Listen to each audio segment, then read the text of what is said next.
Hey there guys, what's going on? Good morning from Dhaka, Bangladesh. 1:20 here in the morning.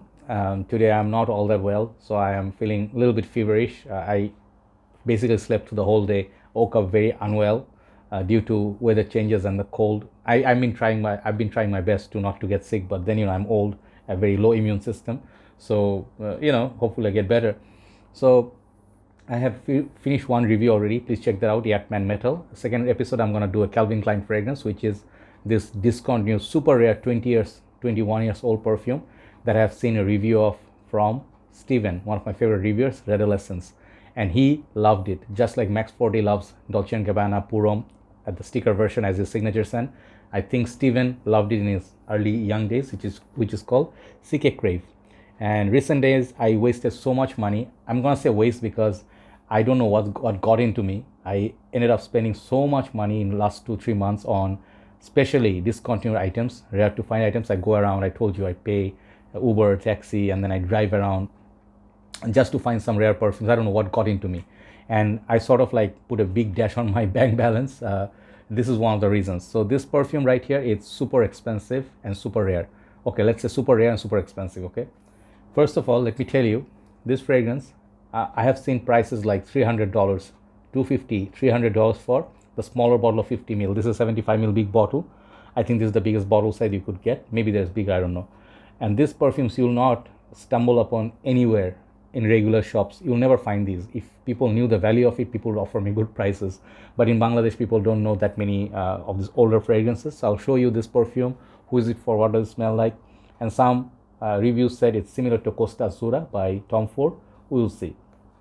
So Calvin Klein, when you hear the name, nowadays what you think of Calvin Klein is CK1 Flanker, CK Eternity, Flanker, Summer, and then perhaps at best CK Reveal, right? That's the most popular one right now, but there's other ones like CK Shock. So CK has this nice little array of fragrances, which, let me talk about CK a little bit. Calvin Klein is a budget house, no doubt about it. Calvin Klein, when they release their perfumes, even at retail, they're not super expensive. They are hardly 50, 55 bucks. So women and men, they have a huge line of fragrances. Hugo Boss, Lacoste, CK, Versace, Paco Rabanne, they have a lot of offerings. But CK has, I think, one of the highest number of fragrances since their beginning. Just like Guerlain, they have so many perfumes. I have reviewed many, and there are like tons more out there. So when I talk about CK, I started my journey with CK. One of the first fragrances was CK1. Okay, I used to have a massive 200 ml bottle. I still have one there, but my first bottle was a freshie. I used to get headache from it sometimes, the florals and the metallic tones, but at times I used to like it. So a lot of memories with CK, Calvin Klein. Then afterwards I started exploring the other ones. But Calvin Klein is a house. They make a lot of other products like menswear, watches. They're a designer house, and everything they have is within budget. So people like it. It's a budget segment, and people like because they can afford it. They can find it everywhere. That's why CK is popular. It's a crowd favorite house. Okay, so CK Crave. When I talk about 2002, what were we doing in 2002? I'm pretty sure many of you are not even born when you're young and stuff, if you're young now. So we were born in 80s. I was born in 81. So I can safely say, yeah, I was in Malaysia. I was in my college, those kind of thing. So no, I was in university already. My first year, I guess. I think so. I don't remember nowadays. I forget a lot of stuff. But I remember 97. Yeah, 97, 98, 99. Yeah, I got like somewhere in the early days of university. Okay.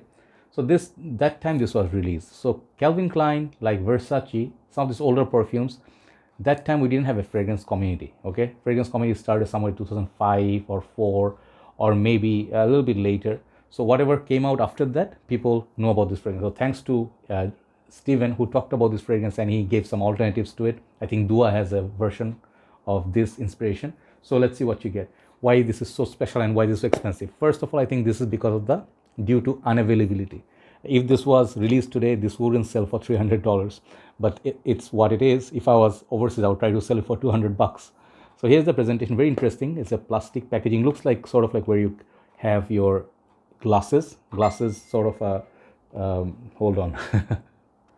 Yeah, this is like story of my life. When I do reviews whole day, there's not really any message, then it will start popping messages anyway. So this looks like sort of like where you keep your glasses and stuff. In Bangladesh we get this kind of casing. Very interesting. And this packaging, it's like plastic, all plastic, and the bottle is in there. And I think this looks cool, pretty cool. The name of the perfume, 75 ml and 2.5 fluid ounces EDT. And this one you open like this. Okay, I hope I don't drop it. Open like that, and that's where the bottle stays. It looks pretty futuristic for 2002 release. Reminds me of Man in Black, you know, kind of like futuristic sci-fi stuff. Okay, so that's the packaging, and this is the bottle. And then you can close it. I'm wearing this perfume in my right hand for some time. It's a very different kind of a freshie. uh, I'll show you the juice level is somewhere here. If you can see, it's moving. It's not full all the way. It's like this much. And the apparatus is here. You have to spray at the side to spray. This is where the sprayer is. Basic. The bottom you get your sticker and stuff. Let me show you the sprayer. Okay, I'm just spraying a little bit. The opening of this is not for everybody. I'll tell you, it's very unique perfume, and CK is known for their freshies. This is a freshie, but in a different kind of freshie. You know, this doesn't smell anything like what's being released today. If you go to different shopping malls, you smell 10 CK perfume, nothing will smell like this. Okay, the uniqueness is different. So the notes breakdown, let me tell you, you will be a bit surprised.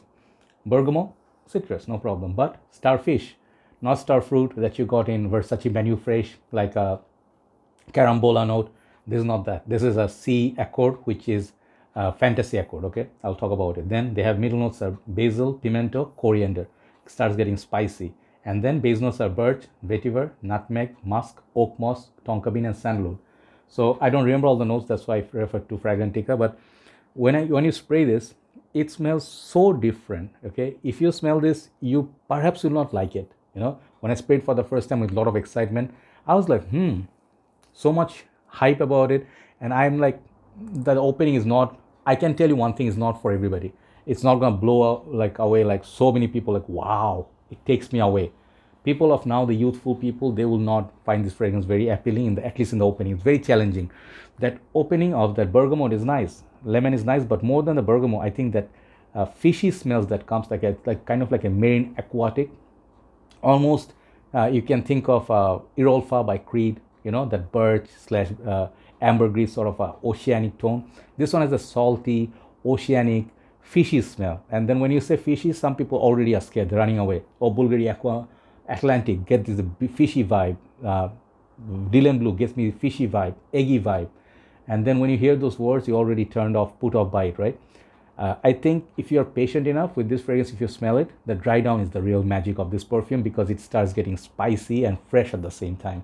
And that's the best part, woody, spicy, and fresh. That's where the magic of this perfume. I was so sure I was going to sell it off, but then I'm like, why not I keep it for a while? It says Calvin Klein here as well. Oh man, it's not picking up. It's written in like, it's written in there. It's very weird bottle. It's all plastic. I never seen perfumes. Maybe the inside one is not plastic. Also, maybe it's plastic. I've seen very few perfumes have a plastic bottle. Nowadays, everything is glass. Actually, let me put it in the box back.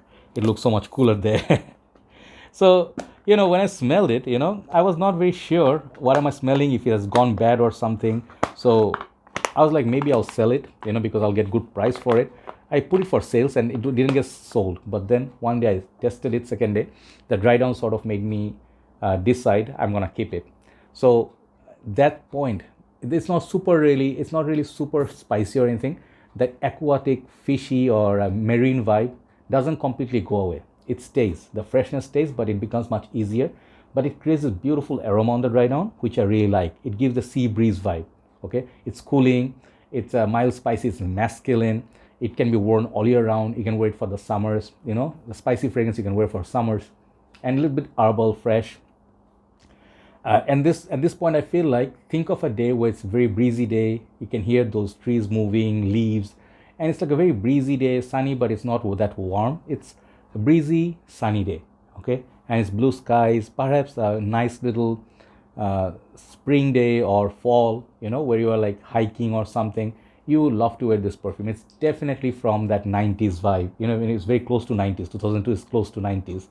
So this perfume makes that feel, you know, like you're in the nature and you want to wear something that's different that everybody's wearing. Nobody smells like you if you're wearing this. Nobody. I can guarantee you. It smells like very unique. It's like 10 for uniqueness. I just absolutely love the uniqueness of this perfume. And truly, the dry down is the magic of this perfume. But the opening, I'm not a very big fan. It has that starfish kind of like fish market sort of opening. I am not a very big fan, but I don't know why they have to make that opening. But it has a little bit of that winter melon vibe. You know, if you like cantaloupe juice, like cantaloupe, the fruit, the green fruit, it has that vibe. So it's fruity in a way, and it's kind of like Nautica voyage kind of freshness. Okay, if you know that cucumber-ish salty vibe, this one also has that. So don't worry about the starfish. The dry down, it's very marvelous, but the challenging part is finding this perfume. Where are you gonna find it? I'm sure you're not gonna find it anywhere. So the $200-300 people ask for, if you have to blind buy, perhaps you'll be very disappointed. Okay, but if you smelled it before, if you owned it before, you have good memories with it, you know, in the school days, this will mean that $200-300 is nothing for a price tag. For the sentiments or the memory's sake, you perhaps will pay that money. Okay, and then you'll still be very happy, because people pay for $200-300 for pure Havan, pure mold when they discontinued. Midnight in Paris, people are paying $200-300 for it. People are not complaining, you know. But is it worth that price tag for just for the juice's sake? It's not. It's, if you find it somewhere, if you can score this under $50, I would say this is a win. Okay, this is a win, and it's a good price for it. But $50, if you look for Amazon, eBay, good luck, you know. But if you're someone selling it, best bet is go to those. I think in UK they say drugstores where they sell medicine and other stuff. At the corner they have some fragrances. You know, you may find it one in corner. You know, like you find some gems, discontinued fragrance, Gucci Prom 2 or YSL M7, like a small bottle somewhere. Nobody noticed it. That's where it's highly likely you'll find it. Maybe TJ Maxx, Ross, Marshalls. Maybe they have it still. Who knows? So go hunting. Maybe you'll find it for a good deal. That's when you buy it. Okay, and it will remind you of days like Versace's early days of perfumes, Polo's early days of fragrances, CK's early days of perfumes. These are the glorious days of these fragrances. CK1 nowadays is good. Calvin Klein are good, more modern, sweet, fresh. But these were gutsy fragrance. You know, I would say this is very gutsy release and very unique release. 10 for uniqueness. Beautiful presentation. I'll give it 10. 75ml bottle hurts a little bit. I wished it was 100ml. Sprayer kind of sucks. I don't like the side sprayer. Sorry. But the overall packaging is pretty nice. So overall, this fragrance, the dry down, I'll give it 9. 9 and 10 for presentation. But longevity and projection, it's good. It's a solid 7 hours, 6 to 7 hours I get. But projection is good for 1.5 hours to 2 hours. Time to wear it, spring and autumn, yeah, fall, but very cooler days, no. It's a freshy, mild spicy, kind of like a oceanic accord kind of fragrance, and with that winter melon vibes. Okay, so check it out, CK Crave. Thank you so much, Steven, for this review. If not for your review, I wouldn't know about this one if it existed, but it's one of those brilliant good old fragrances. Okay, it's not a must-have. I'll tell you, it's not a must-have, but if you find it somewhere for a good deal, get it. You know, you'll have something that's worth $200-300 nowadays. Okay, there you go. Review done. Time for one more list, then we'll upload this. Take care. Good night.